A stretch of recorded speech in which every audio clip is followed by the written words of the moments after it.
날씨가 너무 더운 것 같습니다. 어제 대구, 경산, 포항, 광양 4개 도시가 폭염 중대 경보가 내려졌어요. 일본에는 또 폭염으로 1000명 정도가 죽었다는 그런 얘기도 들리고, 창세기 8장 21절 22절에 보면은 노아 홍수 심판이 끝나고 나서 방주 안에 있던 모든 동물들이 내려옵니다. 그리고 노아가 이제 번제 제사를 드리죠. 그때 이제 하나님이 말씀하십니다. 사람들의 생각이 어려서부터 악하다. 그래서 내가 다시는 홍수로 이 땅을 심판하지 않겠다고 하시면서 땅이 있을 동안에 심음과 거둠과 추위와 더위와 여름과 겨울과 낮과 밤이 계속되리라 라고 하셨습니다. 그래서 이러한 무더위 또한 엄청난 추위, 이것은 하나님의 심판의 결과입니다. 노아 홍수 이전에는 하나님께서 비록 범죄했을지라도 에덴 동산에서 쫓겨났지만 그들이 천년의 수명을 누리는데 아무 이상이 없을 정도로 그렇게 그들이 이 땅에서 번성했습니다. 인간은 하나님이 그렇게 은혜를 주셨음에도 불구하고 결국은 타락하고 심판을 피할 수 없었는데, 지금 우리는 이 노아 홍수 이후에 하나님의 진노가 계속 머물러 있습니다. 하지만 이 가운데서 우리에게 구원을 베푸셨고 또 은혜를 베푸셨고, 그리고 이런 무더위나 또 악조건 속에서도 우리 안에 예수님을 사랑하는 마음을 심어 주셨습니다. 이것은 무더위도 이길 수 있고 또 강추위도 이길 수 있는 것 같습니다. 우리가 살면서 여러 가지 문제들에 부딪힐 때 이러한 문제들을 극복할 수 있도록 하는 것은 주님의 은혜가 아닌가 생각을 합니다. 오늘 요한복음 17장 14절부터 16절까지 14절 15절 16절에서 나의 주인은 이란 제목으로 교제하도록 하겠습니다. 17장 14절 16절입니다. 한 목소리를 읽겠습니다. 시작.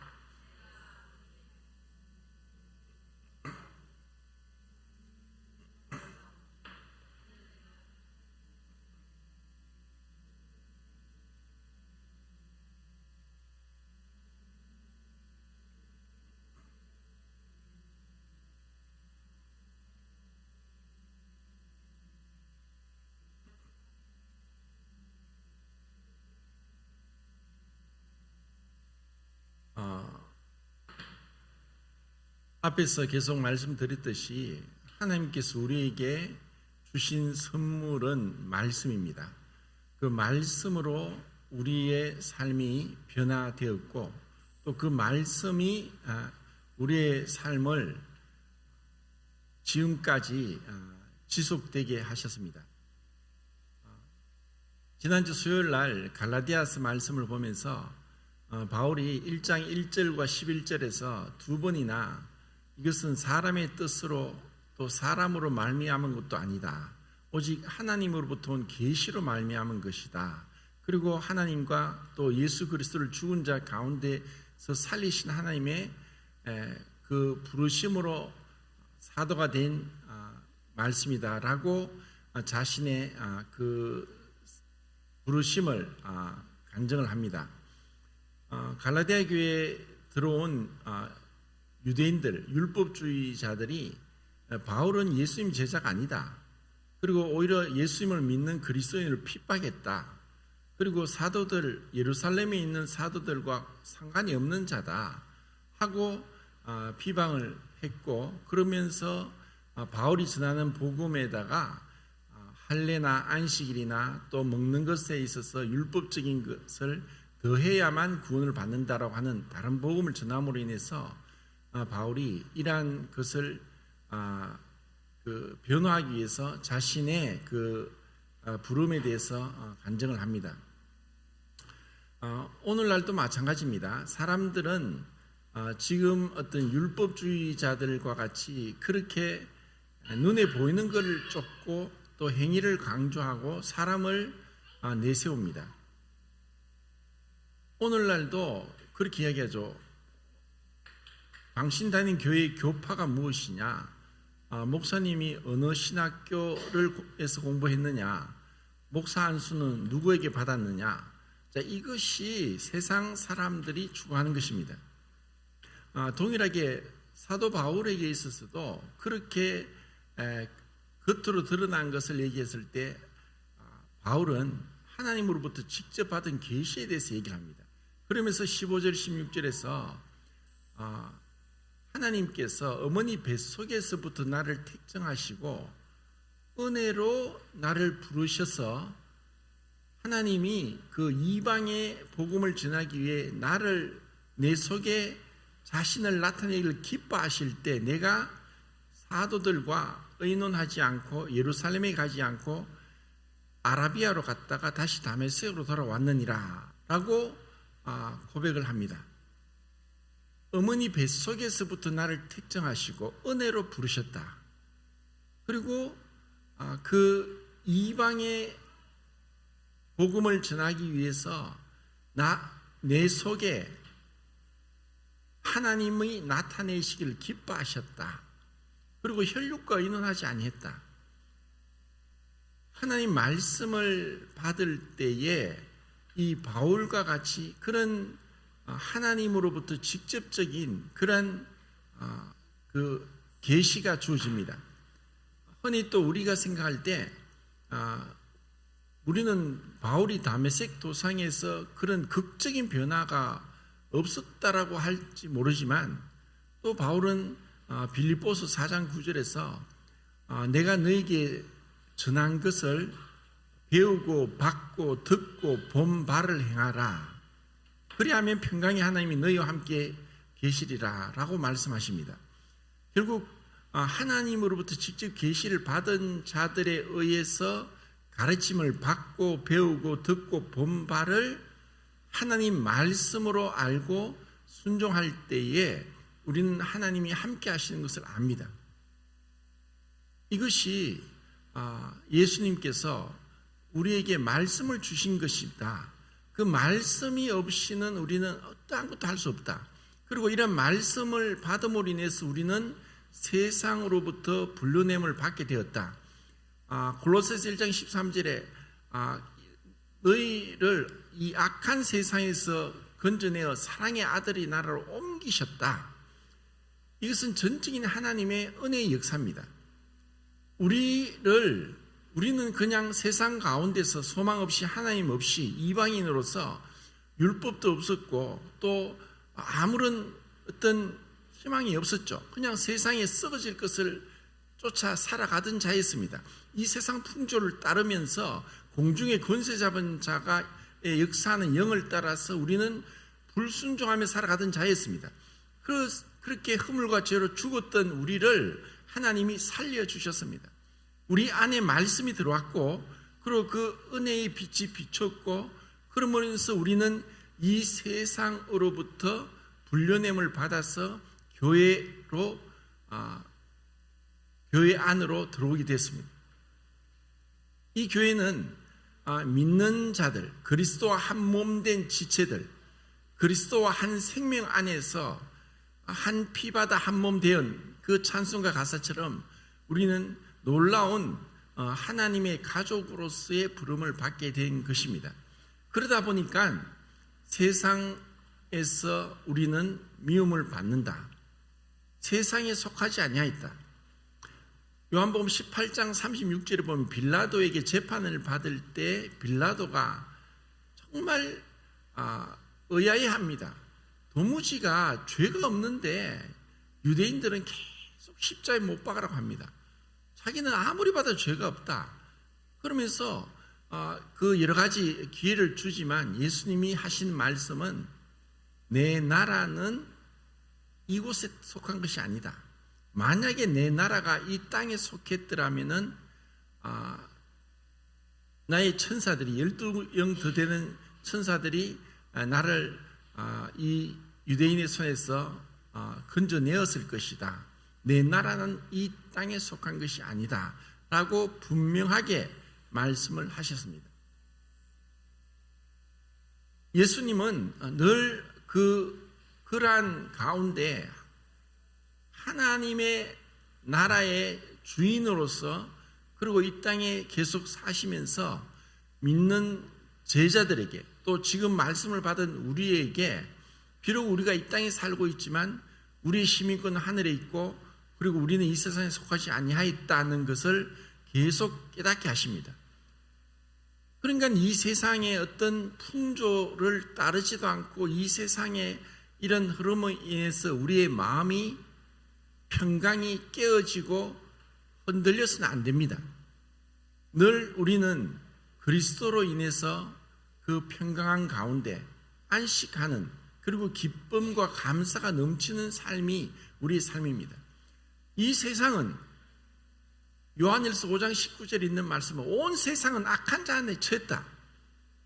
이것은 에덴 동산에서 뱀이 아담과 하와에게 거짓말을 하고 선악과를 먹게 한 이후로 지금까지 불순종의 아들들 가운데 역사하는 공중의 권세 잡은 자로서 이 세상 임금으로 자처하면서 이 세상을 지배하고 있기 때문에 이 세상에서는 소망이 없습니다.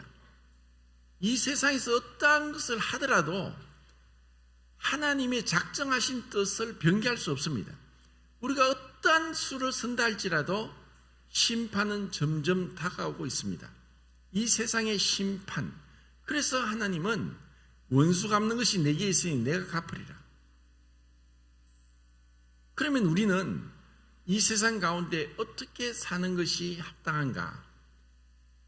예수님이 기도하신 것은 제자들이 다만 제자들을 데려가서 하늘나라에 데려가는 것이 아니라 다만 악에서 지켜 보호하기를 기도하신 것입니다. 그러면 이 세상에 있는 동안에 마치 바다에 소금이 한 몇 프로 될까요? 한 3%가 안 되는데 그러한 바다에 있는 소금으로 인해서 오염을 막아줍니다. 그것처럼 우리는 너희는 세상의 소금이다. 너희는 세상의 빛이다. 이 어둠의 주관자가 이 세상을 다스리는 가운데 우리는 빛과 소금으로 인해서 이 세상이 더 이상 타락하지 않도록 막아주는 역할을 하나님이 하신 겁니다. 그리고 우리를 연단하셔서 더욱더 정금같이 나오도록 하시는 것이 하나님의 뜻입니다. 요한복음 8장 23절에 한번 보겠습니다. 요한복음 8장 23절.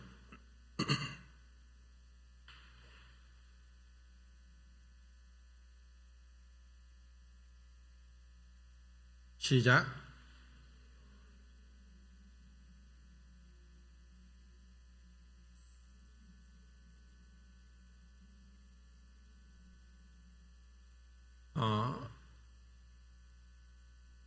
땅에서 난 자와 하늘에서 난 자, 이 땅에 속한 자와 하늘에 속한 자.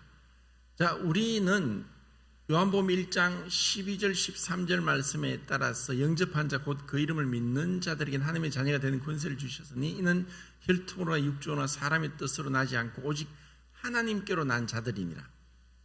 하나님께로 난 자, 곧 여기서 요한복음 3장에 나오는 거듭나다 이 말이 아노덴인데 이 뜻이 여러 가지가 있어요. 장소적인 의미는 위에서부터입니다.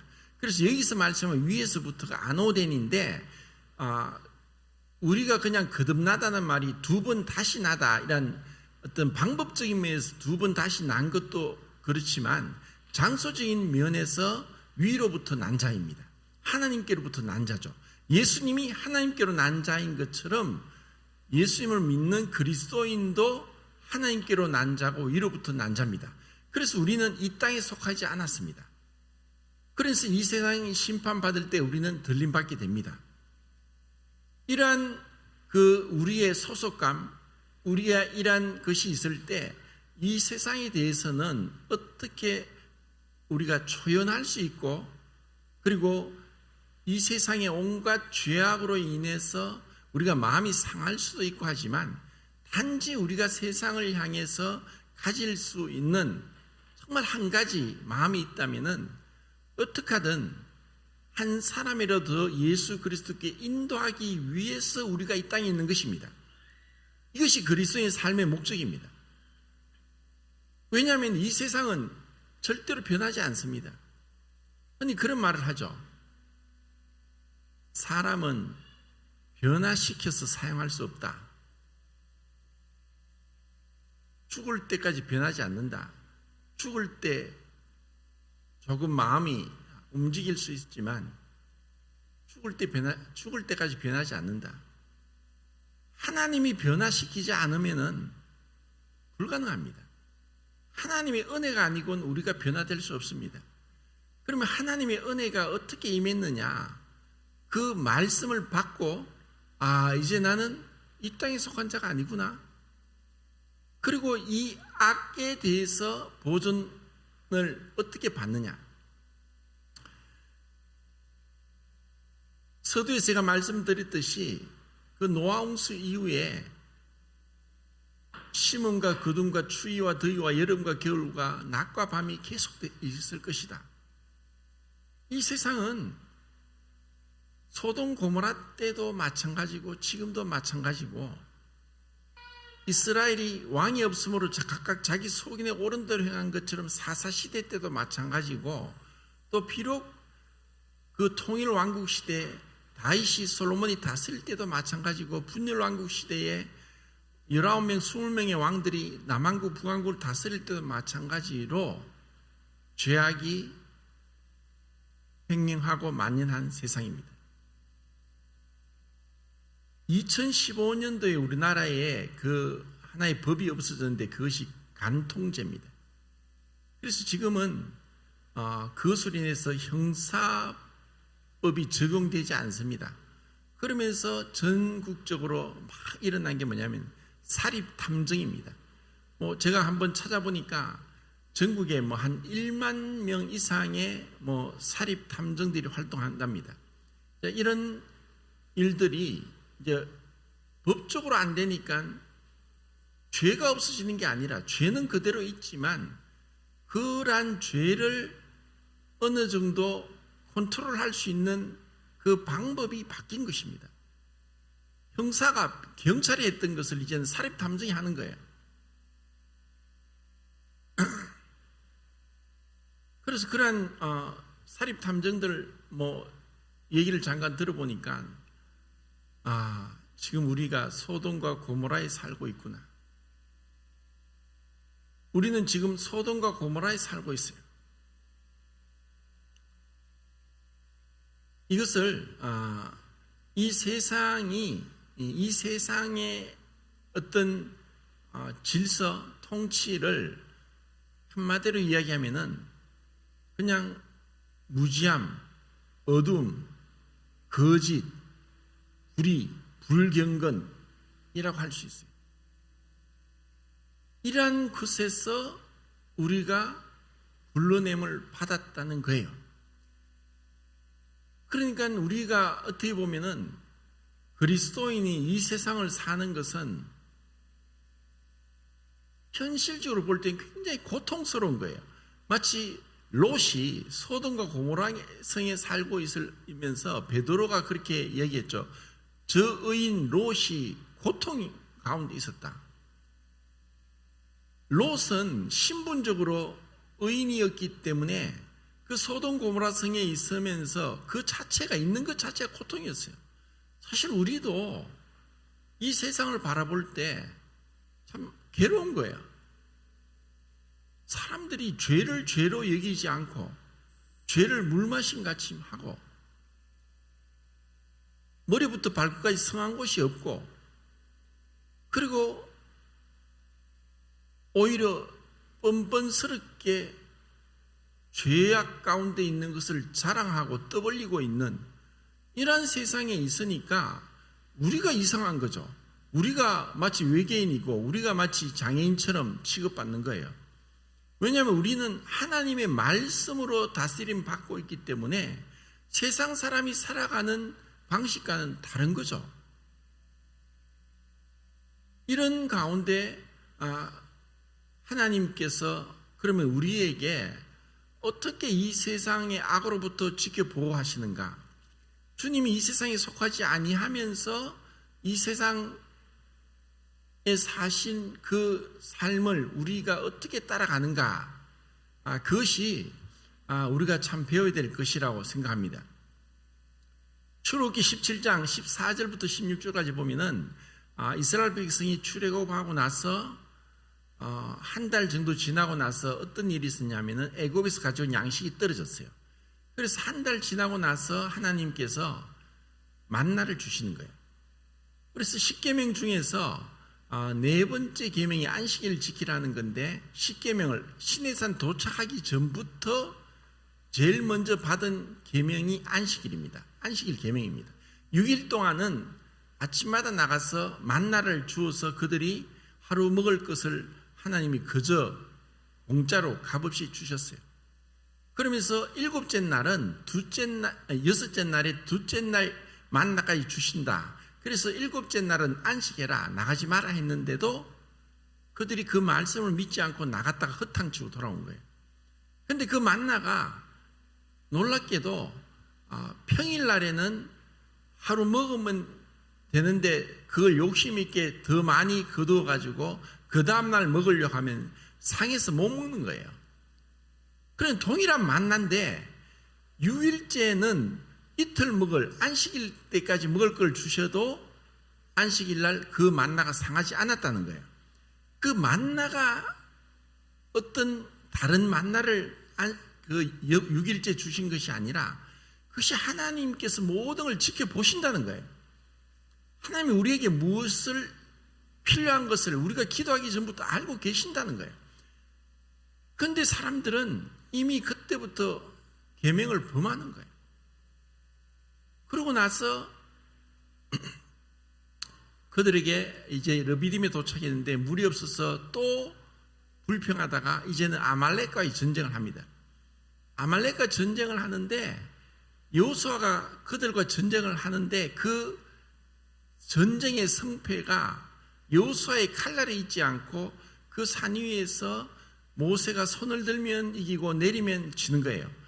그래서 계속 이기기 위해서 아말렉을 쳐부수기 위해서 모세가 손을 들고 있으려니까 80세 된 모세가 팔도 아프고 힘이 드니까 아론과 훌이 옆에서 손을 붙잡아줘서 계속 손을 들고 있어서 아말렉을 쳐부수는 거예요. 그러면서 하나님이 말씀하십니다. 내가 대대로 아말렉과 싸우리라. 자, 하나님은 아말렉과 대대로 싸운다고 하셨어요. 아말렉은 누굽니까? 창세기 36장 12절에 보면은 에스의 아들 엘리바스가 첩 딥나로부터 낳은 아들이 아말렉입니다. 에스는 누굽니까? 야곱의 형이죠. 야곱의 믿음과 하나님을 추구하는 것을 반대하고 현실적으로 장자권을 팥죽한국에 팔아버리고 그리고 그는 망령되이 행한 자다. 하나님의 약속을 우습게 여기고 현실적으로는 훌륭한 자였지만 하나님의 나라와는 상관이 없는 자였습니다. 그런 에서의 자식이 낳은 손자가 아말렉입니다. 그래서 아말렉은 계속 하나님 나라를 대적합니다. 이후에 아말렉은 또 언제 나타나냐? 또 한 500년 좀 지난 뒤에 사무엘상 15장에 사울에게 나타나죠. 그래서 사무엘을 통해서 아말렉을 다 진멸하라 그랬는데 사무엘상 15장에 보면은 사울이 아가광을 죽이지 않고 좋은 것은 자기가 볼 때 좋은 것은 죽이지 않고 취했습니다. 사무엘에 와서 양의 소리, 염소의 소리를 들으니까 이게 무슨 소리냐? 그러자 내가 하나님께 제사 드리기 위해서 좋은 것을 빼놓았다. 사무엘이 그랬죠. 하나님이 다 진멸하라고 했지 않습니까? 사울은 자기가 하나님께 제사 드리기 위해서 좋은 것을 빼놓았다. 자, 여기서부터는 이 아말렉이 우리 가운데 들어와서 혼합되고 있는 모습을 봅니다. 하나님은 이제 사무엘을 통해서 그렇게 말씀하십니다. 순종이 제사보다 낫고 듣는 것이 수양의 기름보다 나으니 하나님 앞에 말씀을 순종하고 말씀에 듣지 않고 자기 생각대로 자기 옳은 대로 나가는 것은 마치 점치는 죄와 같다. 우상에게 절하는 것과 같다라고 하는 거예요. 이러한 그 사울과의 그 아말렉과의 관계가 이제 또 500년 지난 뒤에 또 누구에게 나타나느냐? 에스더가 그 모르드게를 통해서 하만이 유대인을 다 몰살시키려고 할 때 하만이 아각의 자손입니다. 이 땅에 속한 자들은 결코 변화되지 않습니다. 끝까지 반대합니다. 그리고 에돔 족속이 나중에 예수님 당시에는 헤롯이 그 동방 박사들이 경배하러 왔다는 걸 듣고 2살 이하 아이를 다 죽여버립니다.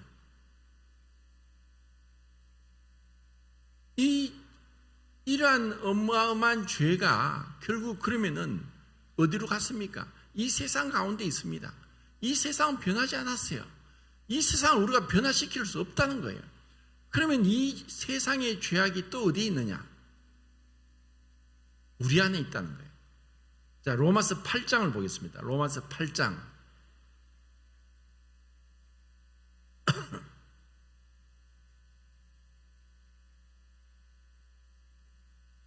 3절부터 8절까지 읽겠습니다. 로마서 8장 3절부터 8절까지 시작.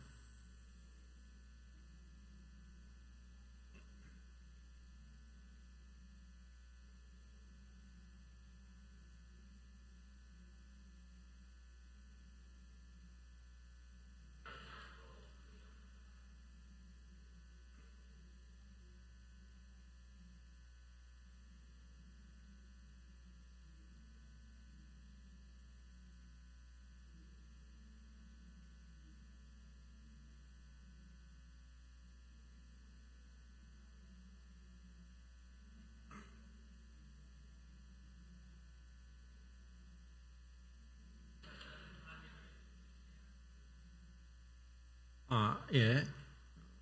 자, 이 말씀은 누구에게 하냐? 믿지 않는 자들에게 하는 게 아닙니다.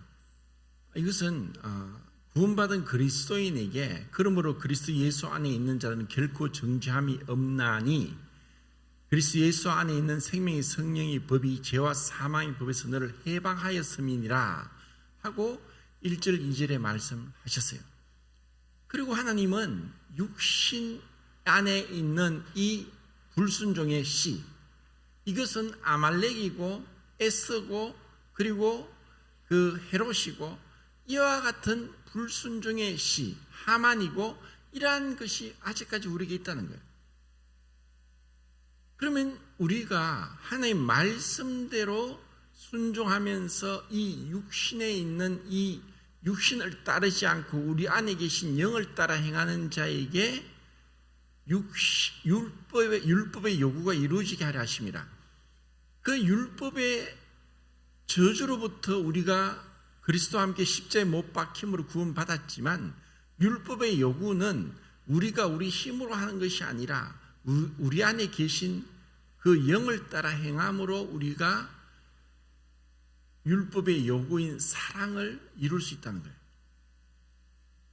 이것이 그리스도인의 이 세상에 살면서 이 세상에 속하지 않고 예수 그리스도께서 사셨던 것처럼 우리 안에 계신 그리스도, 바울이 고백했듯이 어머니 태로부터 나를 택정하시고 은혜로 나를 부르신 이가 이방에 그를 전하기 위하여 내 속에 그를 나타내시길 기뻐하실 때 내 속에서 그리스도가 나타나길 기뻐하시길 하시는 그 그리스도가 나타나기 위해서는 마치 예수님께서 이 땅에 계실 때 육신의 죄를 정하사 그 십자가에 못 박으시고 우리를 십자가에 못 박으시고 이 죄에 대해서는 타협이 안 되고 그리고 이 죄를 개조시키거나 변화시키거나 교육시키거나 할 수 못하는 거예요.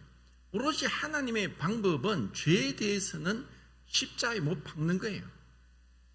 이것을 우리가 생각할 때 우리가 하나님 말씀대로 순종하지 않고 그 말씀에 따라서 행하지 아니하면은 우리 안에 이 아말렉이 나타나는 거예요.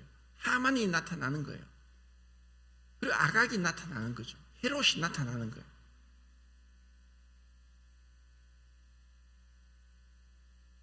어떻게 보면은 참 이 육신을 이긴다는 것은 쉬운 게 아닙니다. 육신을 이기기 위해서는 그 방법이 하나님 말씀밖에 없어요. 흔히 이제 제가 그런 비유를 자주 드는데 어떤 컵에 정말 구죽물이 가득 차 있습니다. 그러면 우리는 그 구죽물을 만약에 티스푼으로 계속 컵이 크면 클수록 떠내서 그 구죽물을 버리려고 하면은 이 구죽물이 담긴 컵은 우리의 육신에 같아요. 우리 안에 생각, 우리 감정, 이 의지는 이미 타락이 있어요. 전적 타락이에요. 그냥 부분적으로 타락한 것이 아니라 우리의 생각과 감정과 의지는 다 타락했기 때문에 아무리 퍼내어도 계속 구죽물이 솟구쳐 흐르는 거예요. 이것을 이 더러운 걸 떠낸다고 해서 우리가 되는 게 아니에요. 우리가 주님을 따라가는데 주님 제가 사랑이 부족합니다. 인내가 부족합니다. 겸손이 부족합니다. 주님 지혜가 부족합니다. 우리가 늘상 어떻게 보면 부족한 것밖에 없어요. 우리의 육신으로는 불가능 안 되는 거예요. 그런데 이 구죽물이 담긴 곳에 깨끗한 물을 계속 붓는 거예요. 계속 부으면서 구죽물이 흘러 넘치게 하는 거예요. 우리 안에 말씀이 가득할 때 그 말씀이 우리를 악으로부터 이기게 하고 육신을 이기게 하는 거예요. 이게 하나님의 방법이에요. 그러니까 우리가 이 어떤 옛사람, 우리의 어떤 안 되는 내 부족한 것, 정말 치명적인 약점, 이것을 붙들고 실험하면 실험할수록 우리는 좌절합니다. 이길 수가 없어요. 루트의 제자이자 친구인 멜랑히톤이 그렇게 얘기했어요. 내 안에 있는 아담은 너무나 강하다. 내 안에 있는 아담은 너무나 강하다. 이 아담으로부터 내려오는 육신의 그 힘은 너무나 강해서 우리가 그것을 우리 힘으로 못 이긴다는 거예요. 오로지 그리스도를 따를 때, 자, 8장, 로마서 8장 12절부터 17절까지 읽겠습니다. 12절부터 17절까지. 시작.